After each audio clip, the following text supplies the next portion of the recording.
Hello there. I had something miraculous happen to me recently, and I wanted to share it with you. About 1998 or 99, I decided to sell a couple guitars. I must have needed the money. And I ended up selling my first professional guitar, the one with the pickup in it that I played on my record New Experience and on Relentless with Drag the River that I did all my touring with, and that I got signed with, that, I toured with all the big bands and everything. And I just was sick of my past, right? And I needed the money, and I just didn't want to think about all that stuff anymore because I had moved on. So I sold it to this woman in, I guess, Oxford, Alabama. And she recently emailed me and asked me if I wanted my guitar back. And I couldn't believe it. And I didn't think it meant that much to me until I got it. And all the stickers are still there, and it feels and sounds just like it did. And I feel like the prodigal son has come home. And I want to show you the case, and then I'll show you the guitar, because the case is just as fun. I used to put stickers all over this case, and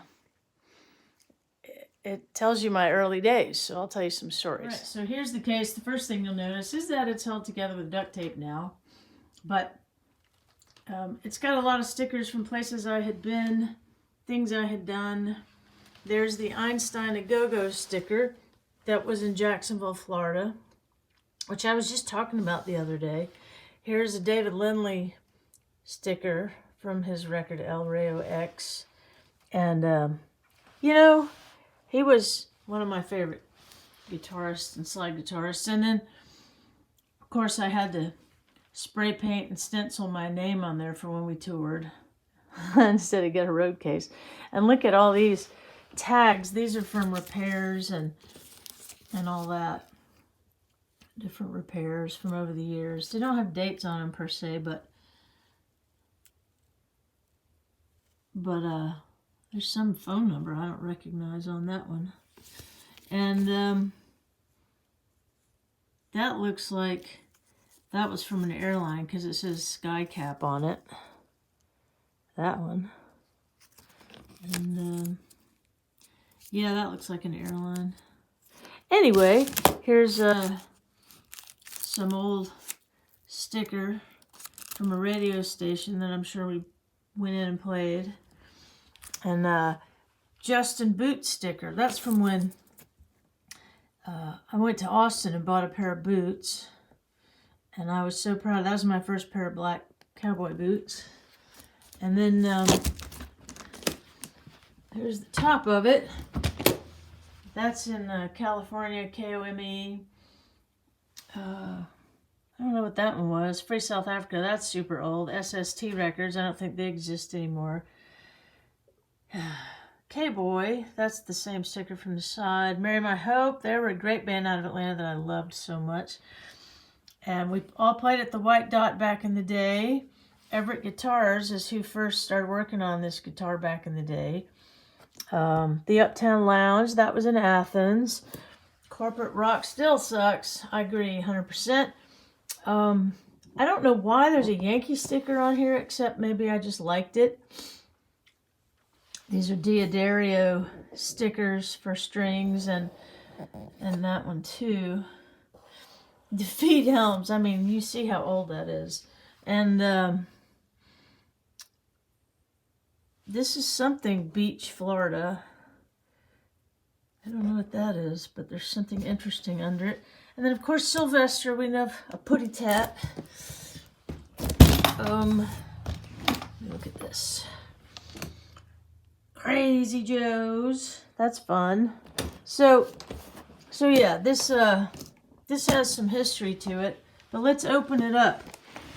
Let's open it up. A lot of the latches don't even work anymore. And, okay.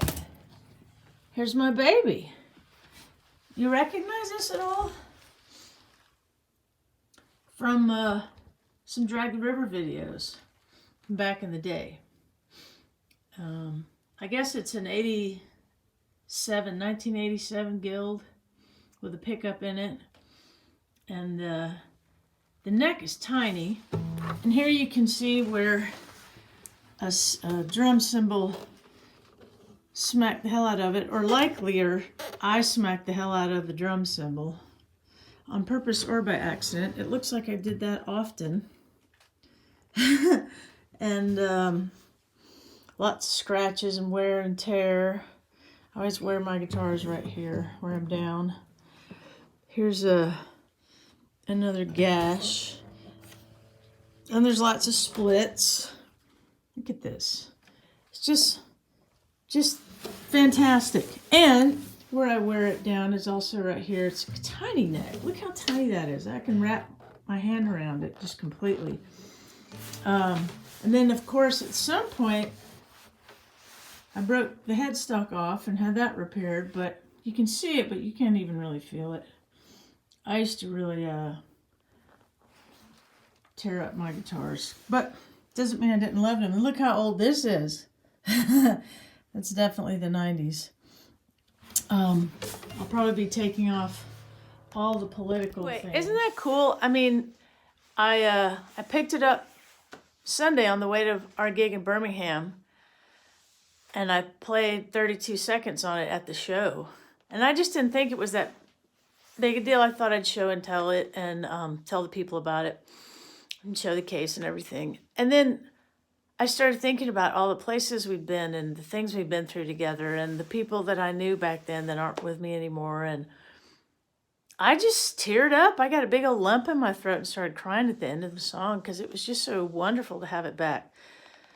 So this woman came up and said, "It's karma. It's karma." I don't know what it is, but I'm very grateful. And I just wanted to share that with you. So thank you for being, and stay tuned for more.